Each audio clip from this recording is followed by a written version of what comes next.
Everyone knew that once the mainstream media got a hold of the Jack Del Rio story, they would blow it completely out of proportion. They would attack until Jack Del Rio got punished and he was silenced, because that's what these people do. They are disgusting, evil, disingenuous people who only believe in protecting the narrative. And at ESPN, there's only one thought process allowed. If you veer outside that, if you step a toe out of line, you just won't come on air. You won't get invited to talk about it. They will not let you, and they will silence you, because that's what we've seen. ESPN will not book opposing viewpoints on Jack Del Rio. This is from Outkick the coverage. ESPN does not include diversity of thought in its self-promotion of a diverse workplace. No wonder. At ESPN, there's zero tolerance for those who think independently or challenge the consensus media narrative. ESPN's exclusive locker room was evident this week by the network's wall-to-wall coverage of Jack Del Rio's comments on January 6th. And interestingly enough, Ron Rivera addressed it for what sounds like it will be the final time. He claims, I've read the First Amendment over and over and over again, but this is just a distraction. I don't want to talk anymore about this. I just want to talk about football. Isn't that interesting that it was people in the mainstream media that brought it up to Jack Del Rio while he wanted to talk about football, and then he was forced to talk about it. That's why we're in this situation.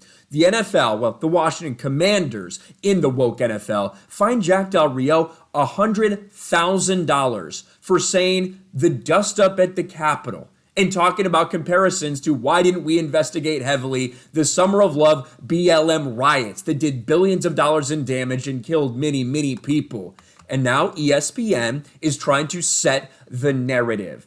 Each ESPN voice who's spoken out has taken the same position, that Del Rio is wrong and no one shall dare question the riots in the name of George Floyd. Not a single personality of that network has shared a different perspective on the matter.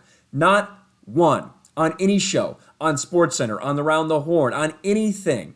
Not once has someone given a different perspective about Jack Del Rio, other than, something like this. Stephen A. Smith claims Washington Commanders defensive coordinator Jack Del Rio doesn't understand Black Lives Matter riots because he's white. I'll honestly say, as stupid as this statement was, as stupid as a lot of the things Stephen A. Smith has said, he may have been the one that defended Jack Del Rio the hardest, if I'm being honest. And even that wasn't a defense, but we really didn't have any of that at ESPN. Now, Jack Del Rio did not say that he condones everything that happened on January 6th. He didn't say that it was okay, that it was acceptable, but he said, why are we not talking about what went down in the summer of 2020, but we're talking about the dust up at the Capitol? That's it. That's all he said. Yet that is enough for ESPN to try to crucify him, to the point you even have this dude up here, Bobby Barack. I have no idea who this guy is on ESPN, but he's lying. He says Del Rio specifically compared the 2020 protest to January 6th. Del Rio specifically said riots, looting, and burning, which killed 25 people. Let's listen to this moron, David Dennis Jr. Let's be very clear to begin with. The idea that the 2020 protests and the January 6th riots on the Capitol are anywhere related is straight out of an anti-black and racist playbook. And the way that you go again, that you don't have to worry about penalizing somebody for doing that, you don't hire him in the first place. Jack Del Rio has been saying that.